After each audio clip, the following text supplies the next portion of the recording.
You're tuned to Thursday Late Night Jazz with Rusty Hassan. We just heard Crisis, title cut from a brand new release by Louis Hayes, with Abraham Burton on tenor sax, Steve Nelson vibes, Dave Hazeltine on piano, and Desron Douglas on bass. And we have Louis Hayes on the line. Louis, welcome to WPFW in Washington.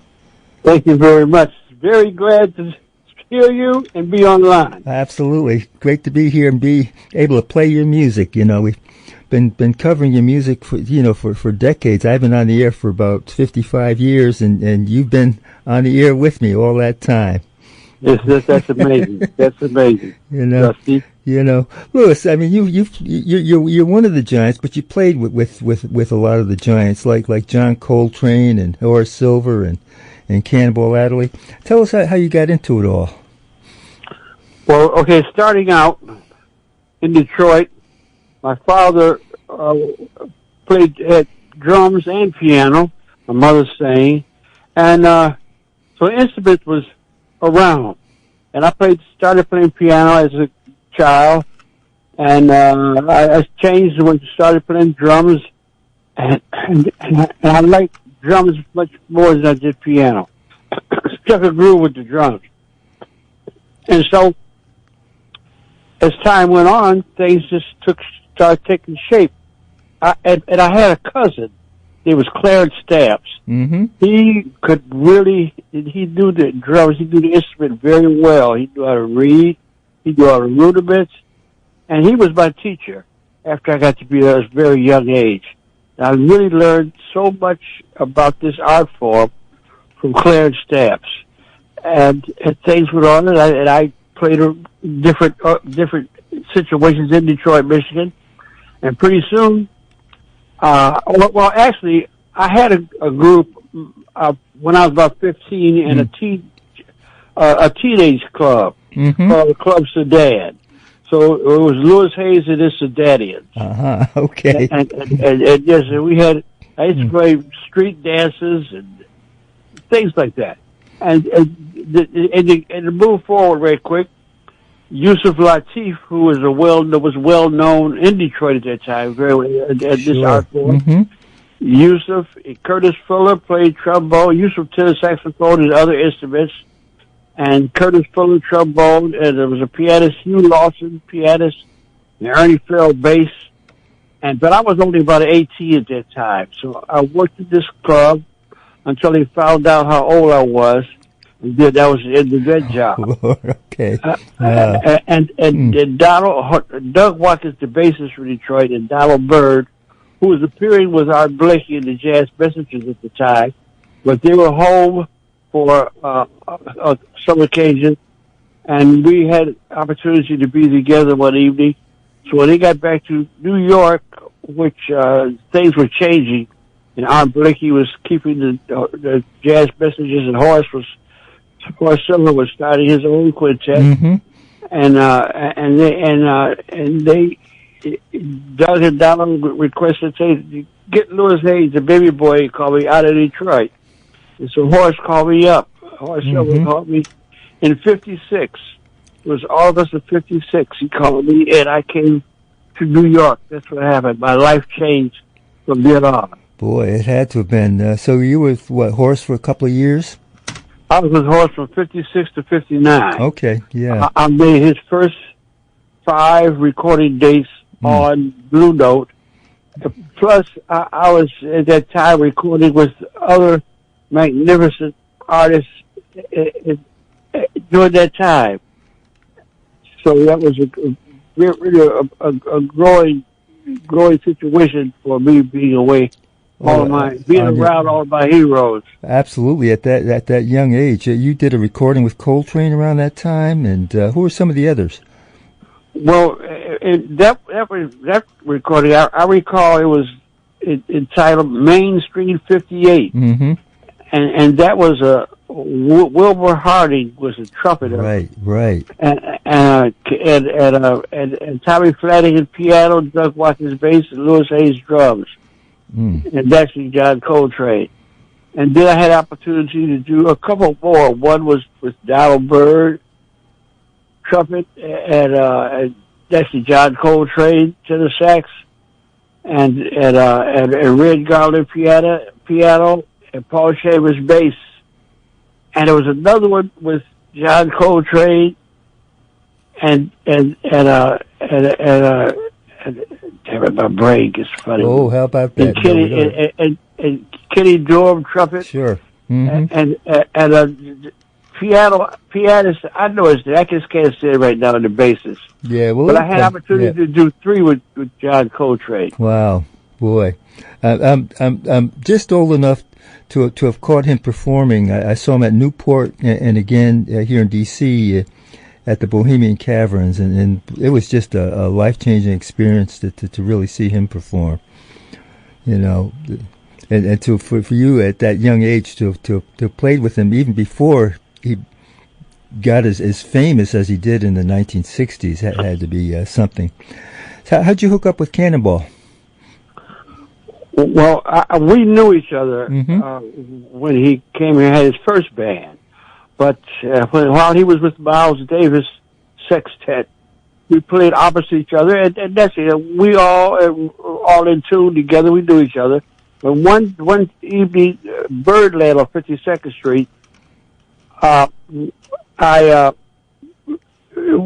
was an off night. We played a night there in Birdland, and it was Booker Little trumpet, Hank Mobley tenor saxophone, Sam Jones bass, and Bobby Timmons piano, and myself drums.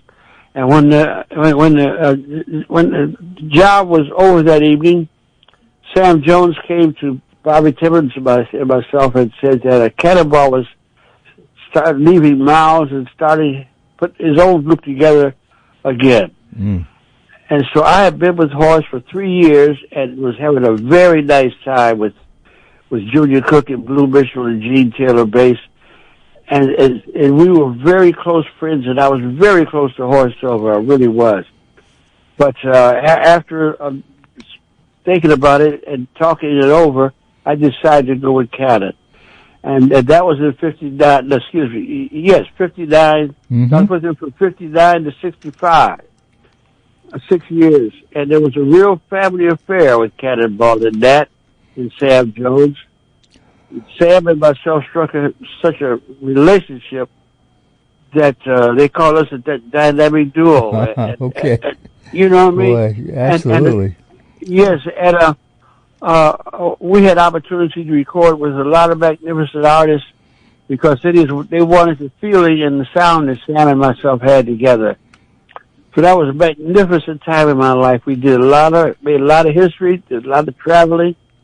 And we really got to know each other well, except we traveled in cars quite a bit during that time. You know... and after that, if you want to know, after that, I had opportunity to go with Oscar Peterson. That's right. Boy. And Ray Brown was there for a period of time. So, and from that time, you've done a gazillion recordings with your own groups and your own leadership. And a lot of them feature your own compositions. How do you approach composing? Well, for me, I have a lot of times have a little recorder. When I have something, it comes into my thinking ability. I sing it parts and I put it together on a recorder. Wow. Okay. And I can do that actually pretty well. And then I'll need some help a lot of times, and I'll get a pianist to help me to take it from there. And I tell them exactly what I'm trying to do, and we'll put it together. That's unique. Okay. Yes. So you're going to be up at Todd Barkin's Keystone Corner with some folks that have been working with you some time now on this new release. They'll be with you. Tell us about what you're going to be doing and how you approached Crisis. Well, Crisis, I approached it because we're in a crisis in the world. Wow, yeah. And Freddie Hubbard, who was my very close friend, like I said, I came to New York in '56, and he made an appearance from Indianapolis in '58, and for a period of time, we lived in a property building in Brooklyn, upstairs and downstairs, and we were together, spent a lot of time together. And Freddie had written this composition when we were there in Brooklyn, and that's the Crises, the name. I thought of it. Sure. And I said, let's go in this direction. So I felt like it was perfect for this time in life. You know, I've asked everyone this. I've been interviewed over the airwaves over the last year and a half. How did you handle the shutdown? What did you do when everything was shut down? How did you deal with all of this crisis that we were all going through, and not performing in the clubs or anything like that? What did you do? I stayed home and had a magnificent time with my family. Oh, good. Made the most of it. Absolutely. Yes. Absolutely. Yes. So tell us about the group you're bringing into to Keystone Corner this weekend. Well, Steve Nelson Vibes, he's number one, in my opinion. And he's a wonderful person, a wonderful human being. And the people that I try to deal with, we get along musically, and we're friends, really close friends. And Steve is like that. He's a friend of mine, and he's a magnificent number one vibist to me. And Abraham, we had been doing things for a longer period of time, and so we just keep making history together. And David Hazeltine, we've known each other for a long period of time. I've done some recording dates with him, and he's done some with me before, and he's traveled with me in some situations that I had going on in Europe.